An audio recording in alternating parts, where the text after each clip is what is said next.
ក្រសួងការបរទេសចិនបានបង្ហាញការព្រួយបារម្ភយ៉ាងខ្លាំងចំពោះការដាក់ពង្រាយមីស៊ីលរយៈចម្ងាយឆ្ងាយរបស់ជប៉ុនដែលអាចមានសមត្ថភាពវាយប្រហារទៅលើអ្វីដែលទីក្រុងតូក្យូបានហៅថាជាការវាយប្រហារមូលដ្ឋានសត្រូវដើម្បីការពារខ្លួនហើយថាជប៉ុនចង់វិលទៅរកការវាយប្រហារនិងពង្រីកខ្លួនសាជាថ្មី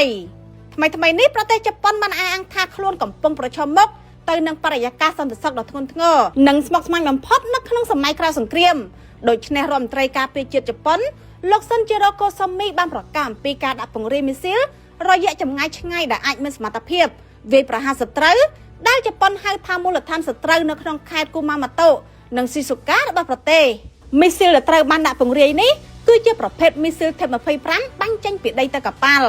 ដែលមានសមត្ថភាពអាចបាញ់លើសពី 1000 គីឡូម៉ែត្រដែលអាចបាញ់ទៅដល់ប្រទេសកូរ៉េខាងជើងនិងតំបន់ឆ្នេររបស់ចិនបន្ថែមពីសមត្ថភាពបាញ់បំផ្លាញមូលដ្ឋានរបស់សត្រូវនិងទីតាំងបាញ់មីស៊ីលដែលកំពុងបាញ់មកជប៉ុនមីស៊ីលជប៉ុនក៏អាចបាញ់វាយប្រហារលើនាវាសត្រូវដែលព្យាយាមវាយប្រហារជប៉ុនពីចម្ងាយផងដែរក្នុងនោះលោកកូសាមីបានបន្ថែមថា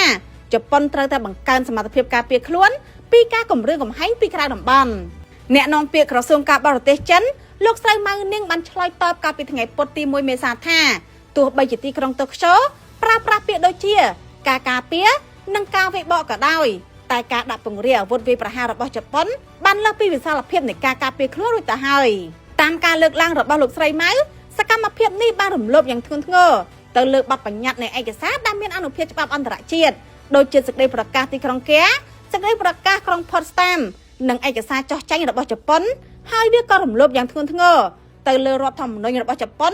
និងបទបញ្ញត្តិនៅក្នុងស្រុកដែលមានស្រាប់លោកស្រីបាននិយាយថាផែនការសកម្មភាពដែលអះអាងក្រមលេះការពារខ្លួននេះបង្ហាញម្ដងទៀតថាកងកម្លាំងស្ដាំនិយមរបស់ជប៉ុនកំពុងជំរុញគោលនយោបាយសន្តិសុខឲ្យទៅរកការវាយ